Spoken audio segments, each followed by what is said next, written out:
Welcome back to the Unique Conversations with Krys podcast. I'm your host, Krys, and today's episode is another installment of the series that I created specifically to keep the conversation going about self-care. So today we're going to talk about saying no. Now, how is saying no a part of self-care? Saying no instills and enforces healthy boundaries, not only for yourself, but the other person or the relationship involved.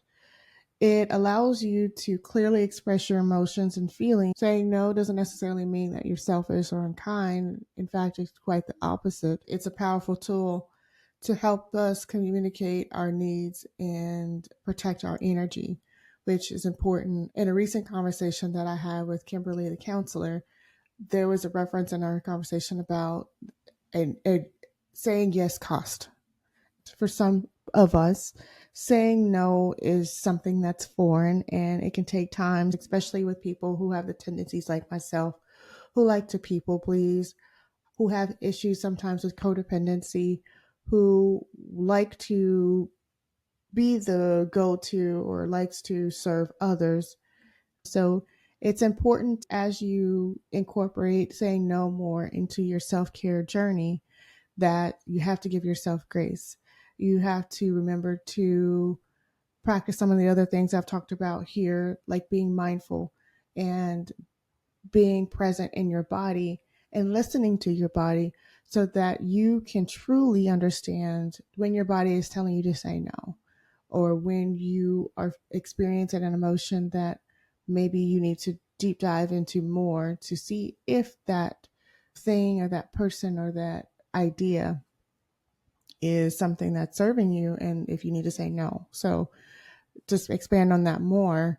Saying no doesn't necessarily mean saying no physically to someone or something, but saying no can be parting ways from a thought or lifestyle or habit that no longer serve you. So for instance, I can say no to a sedentary lifestyle and allowing myself to not take care of my body. Saying no can look like, hey, I'm not going out to eat fast food every day. It means I am saying no to those habits, but also saying yes to being more mindful of what I eat, of being more consistent and disciplined when it comes to working out or eating healthier. Saying no can mean, hey, I'm not going to scroll TikTok until 2 o'clock in the morning. Saying no can mean looking in the mirror and not immediately ripping yourself apart as far as things that you don't like about yourself. Or saying no can look like not allowing negative self-talk.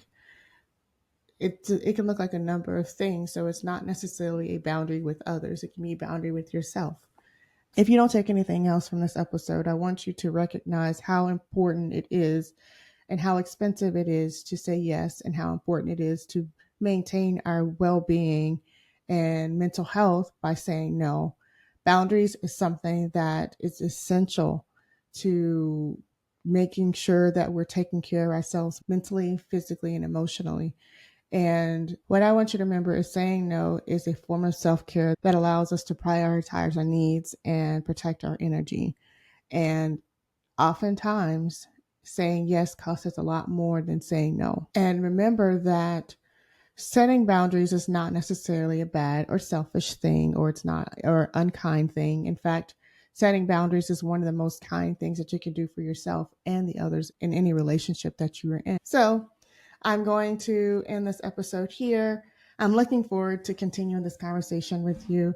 I'd like to hear from you as to how you'll say no more in order to protect you, as well as any insights that you may have or tips for saying no, especially for people like myself who have tendencies to people please. So with that said, I appreciate you for joining this conversation. I look forward to the next one. Have a great one.